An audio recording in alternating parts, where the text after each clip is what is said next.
Assalamu alaikum wa rahmatullahi wa barakatuh, my dear brothers and viewers of IQRA TV.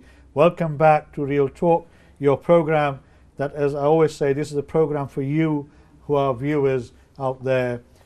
We are only as good as what you want us to be. We can only talk about issues that you want to bring to our attention. Of course, sometimes there are issues that we know are taking place in our communities, in our country, in our regions. For example, we talked about hate crime last week, and inshallah we'll come back to that because it was a hate crime week last week. This week we've been talking with my guest Shadim Hussain about fostering and foster care parents. And he comes from the Muslim Foster Network, which is working across the country with local authorities and others to try and increase the number of Muslim people, families who become foster carers, as well as helping the individuals who want to become foster carers. They're also working very closely with the institutions themselves, social services department, etc., to give them the knowledge of what Muslim children will need when they come into care. And as he said at the beginning of the program when we started talking, there are between 6,000 to 7,000 Muslim children in this country who are in care at this moment in time. Many, virtually all of them maybe or will be looking for placement with a family to have a parent. And then we had a very interesting and very illuminating and informative call from Brother Muhammad Bashir from the Midlands, who is who's been a foster carer for the last 15 years and has had many children go through his family system, and I'm sure Allah will reward him. Amen. So this is a huge issue that, as he said, we don't really talk about in our communities. So this is what we want to talk about. And before I bring in Shadim again, I've just been informed there's another call coming in.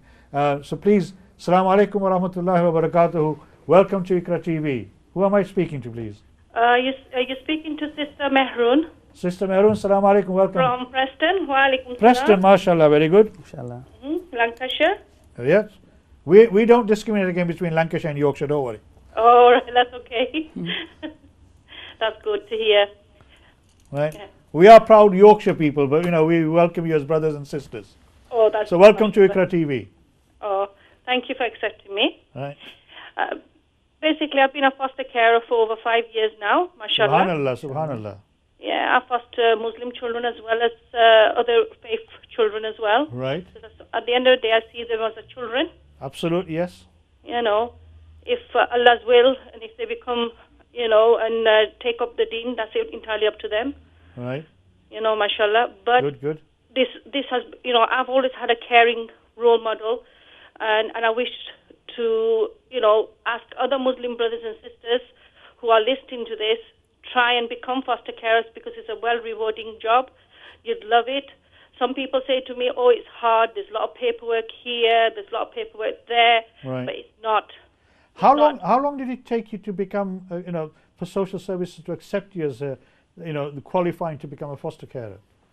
It took a couple of months. Right. I won't say like Couple of months. Then you had to do a TSD, it's Right. a standard, like modules and stuff. Right. And which I did complete it in 2 months instead of should have been done in 6 months, but I Subhanallah. completed it in 2 months. Subhanallah. And it didn't take long. I didn't get any help, and That's I didn't amazing. go to school, only until high school. So I didn't have any further education. Right. So if a person like me can do it, I can't see any, I can't see other brothers and sisters can do this. It's so Right. easy.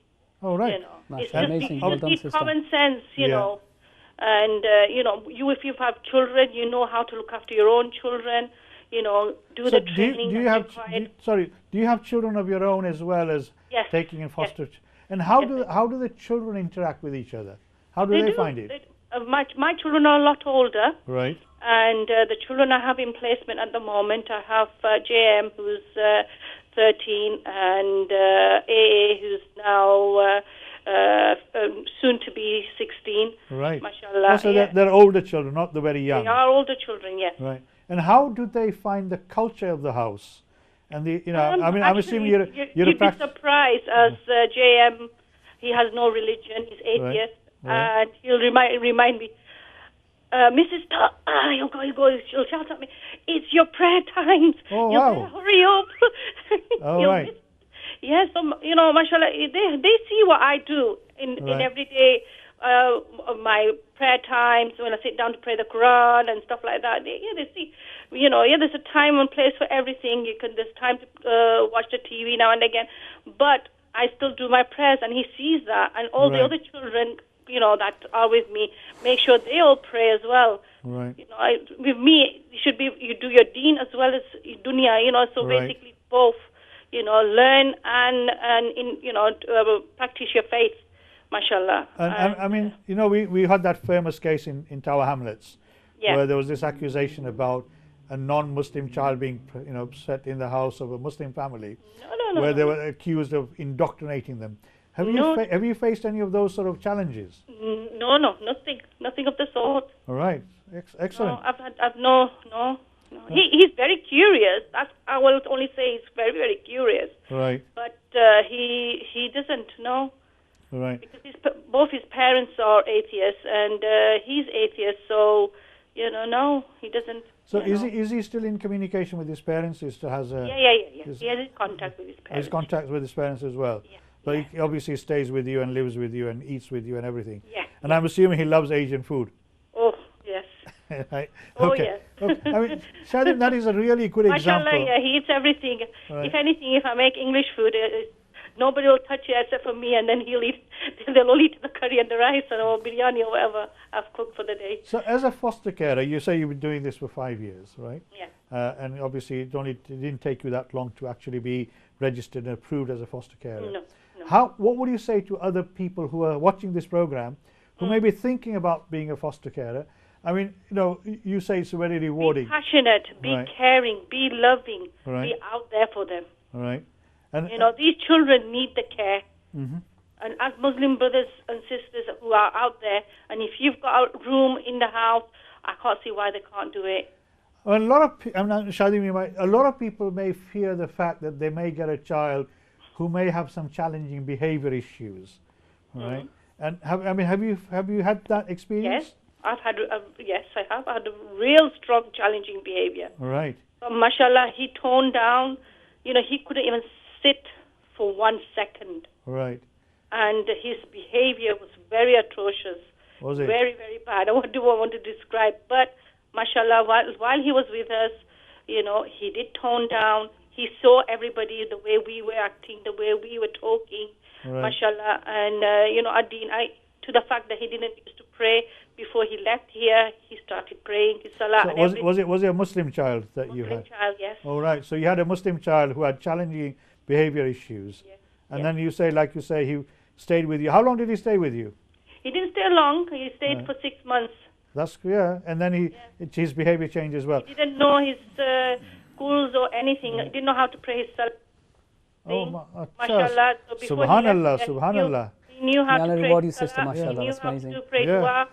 I mean, that is a really good example of what difference a Muslim foster carer can make to a child. There's a lot of children out there that need the help.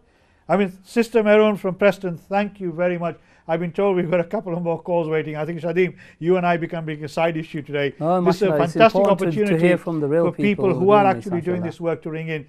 We have another call. Assalamu alaikum wa rahmatullahi wa barakatuh. Who do we have on the line? Hello. Assalamu alaikum. Hello. Hello. Assalamu alaikum. Hello. Assalamu alaikum. Who am I speaking to, please? You're speaking to Mrs. Akhtar from Mrs. West Akhtar. Midlands. Oh, mashallah, very good. Okay, first and foremost, I'd like to congratulate you on running an excellent show today. Thank you very much. That's sitting with you. Thank you very much. And I've been a foster carer for nearly 5 years now, and Subhanallah. had a fantastic and great opportunity to foster children from different backgrounds and predominantly Muslims as well. Right. And I think that is, as you're running your show, it's a fantastic way of giving out a message to all people out there who may have a bit of reservations about becoming foster carers. But what we have to remember is that we are the adults here, and everybody has positives in them, and every child is unique. Absolutely, yes. I mean, you just touched something on there. Then we are the adults, and we are. Every child is unique. Every child deserves to have a family, of any sort. And here you are, as you say, from the Midlands, Mrs. Akhtar, doing this work, which I salute you and everybody like you. But again, the question that a lot of people have in their minds is that they think foster caring is going to be very challenging, very difficult. Have you had that experience yourself? Well, first, what I would like to say is that when I became a parent and when my first child was born, on the first day I looked at my child and I thought, I have a big challenge. It's the first time she cried. All right. So where will be the differences with your own child and with anybody else's child? Right. There shouldn't be. Challenges are there, hurdles are there, but at the end of the day, when we are fostering, we are supported by a whole integral team, and there is ample opportunities of training to come on board as well. And you have a full support network supporting you. Can I ask you a question? What actually motivated you to become a foster carer? You have your own family. You say you have children, and then obviously decided to become a foster carer. What was that turning point which says, I have some knowledge and skills and the ability to look after children, so I want to do this for children who don't have a mother or a father or a family? What really drove you to do that? I think what actually drove myself to it is that as you two brothers are sitting and you are making everybody aware of fostering, I wasn't aware of fostering not until I was approached by one of the personnel in the agency, and then it took me 2-3 months to get my head around it and to see and do a bit of research and see whether this is something that would be suitable for my home. Right. And obviously you found it very rewarding as well, like Sister Meroon from Preston who rang earlier. The rewards, when a child comes into your home, and every child, like I said, is unique, and every child has a need, and when you identify there is a need there, and when you, as a foster carer, as a whole integral team, when you have met that need, then the satisfaction that a person has, I don't think there's any words for it, brother. I'm sure there is, and I'm sure. I mean, you actually, I'm assuming that you change people's lives. I mean, like Sister Meroon said, she had a young child, a young person who came in, was not practicing, had challenging issues, stayed in the family for 6 months, saw the family, the way they behaved, the way they prayed, etc. And before he left them, he started praying as well. And obviously you affect people's lives, which could live with them for the rest of their lives, how you interact with them. I mean, lives are changed, and lives are changed. Also, lives are changed for the better, for the best interest of the child, like what you would do for your own child. There shouldn't be a fine line. There is no line. Foster care is caring, and it's working to make sure at the end of the day that every part of the child's need is met. Right. And there shouldn't be no reservations. If I can just say that, in the last 2 years, mashallah, I've spoken to so many wonderful people like the sisters who have come on air today, and I'm yet to come across anybody who's regretted becoming a foster carer. They've spoken about the challenges, they've spoken about the difficulties, but alhamdulillah, the support is there. And you started off the show giving the example of our Prophet ﷺ, and he was the best of all characters, and he came and he perfected manners and good character. And we as a Muslim community, we're very well placed to be carers, naturally. And these examples here that we're getting from, mashallah, the blessed sisters, is just creating that nice, comfortable environment where they can learn just from seeing how you live and how you interact. And the reality is that the vast majority of these children come from broken homes. 70 to 80% have been neglected. So what they're looking for is just that love, that care and attention, and then inshallah they will blossom. That stability. Indeed. That stability. I mean, Sister Akhtar, thank you very much for your call. May Allah bless you and reward you both in this world and the hereafter. Ameen. I've been told there's another call as well. Assalamu alaikum wa rahmatullahi wa barakatuh. Who am I speaking to, please? Wa alaikum salam. My name is Sabir Ahmed. Sabir Ahmed, assalamu alaikum, welcome. Where are you calling from? Salam.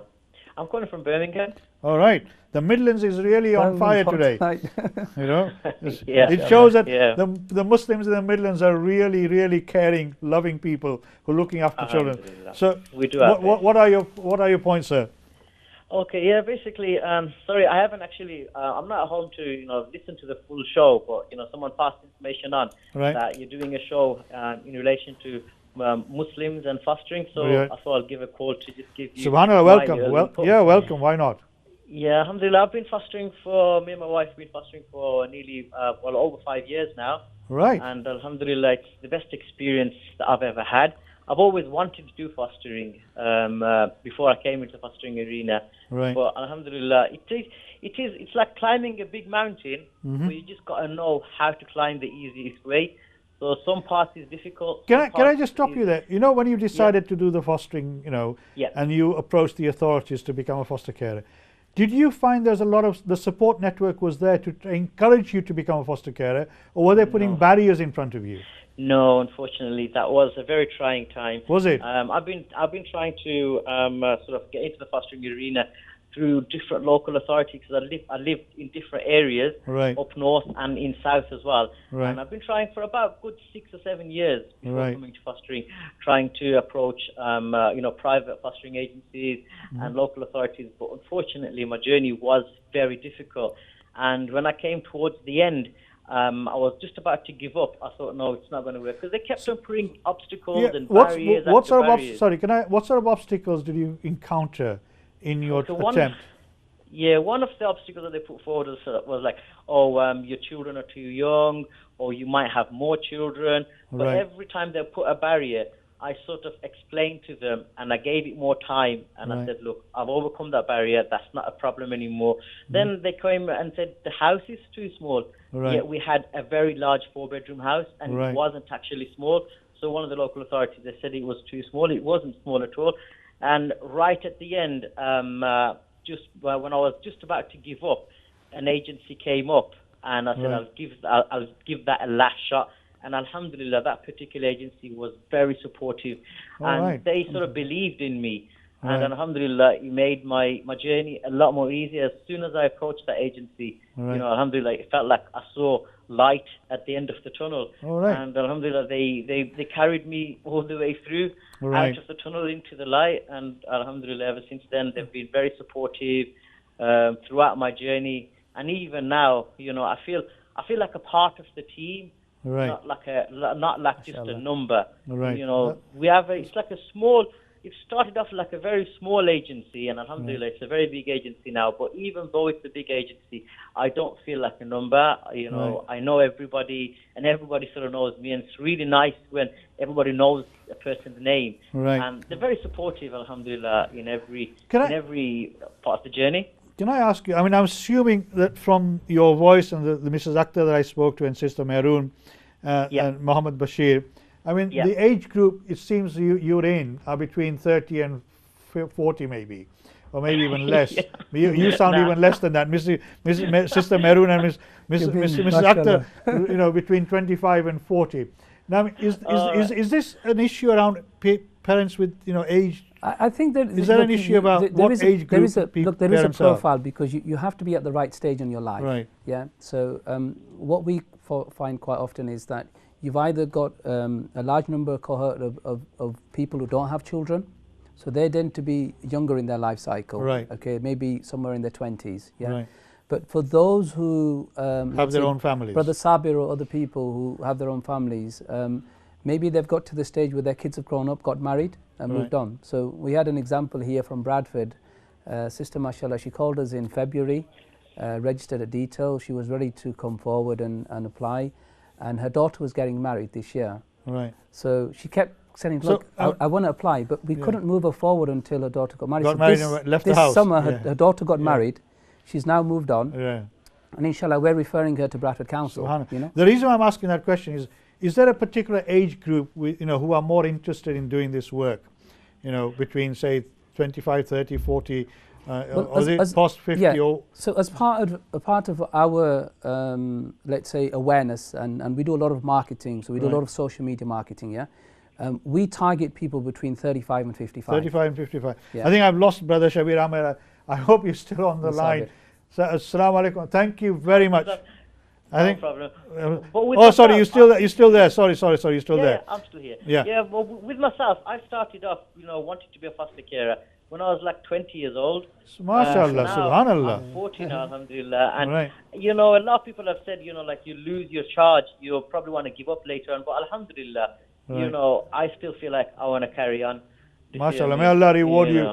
Allah Ameen, reward you for what you're doing, and your wife, and I'm sure, you know, your wife as well, because, you know, this is a shared responsibility between the two of you.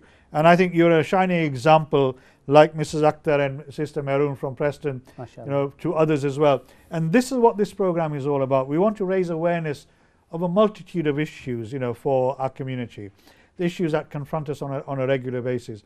Brother Shadi, coming back to you, I mean, we've seen some very good examples here. Indeed. 3 people who've called in. My eternal regret is we don't have a longer program where we can carry on with this conversation over a much longer period of time. But obviously, it's a challenge. Yes. For you. Now, the structure, process, navigating through the process of becoming a foster carer.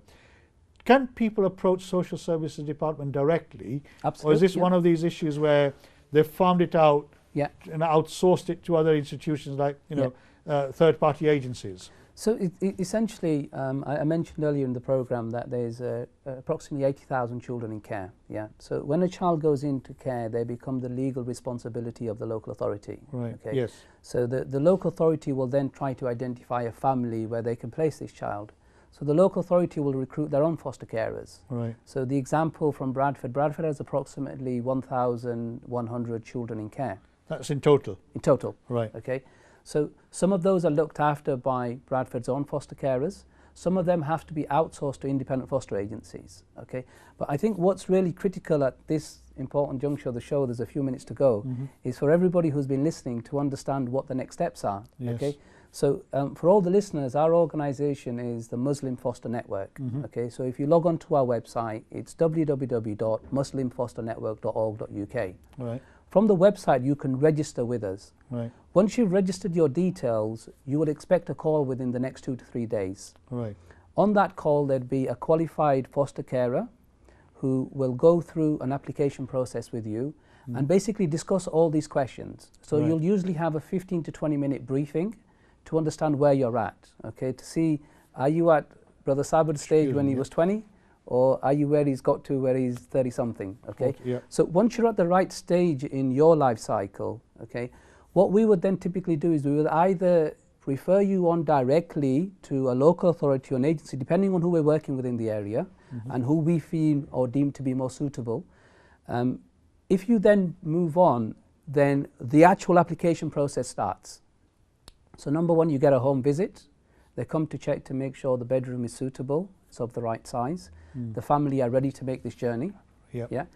Number two, there's a Form F process, which normally takes somewhere between 2 to 4 months, depending on the time you get through it. And then finally, you come to a panel and you get through to approval. Right. The primary reason why we ask the community to come forward to us without going directly to organisations is because we can support you on that journey. Right. And we can advocate on your behalf when you come across challenges, you know. Right. Excellent. And, yes. and the final point that I wanted to make is we're here in Bradford, alhamdulillah. Al-Hair is close to my house, okay. Our organisation here, Al-Hair and the Faith Centre in Bradford, we work here very closely together, and there's a number of projects that we do. So alhamdulillah, we support homeless people here in the city too. Yes, I was going to come to that, yes. Yeah, and this particular gift box is something that we put together during Ramadan. Right. Okay, and within this gift box, you'll see this was the Eid Mubarak gift box. All right. You've got books in here. Right. Yeah. You've got. I can see Attar there and Miswak. Yeah, you've got a Miswak.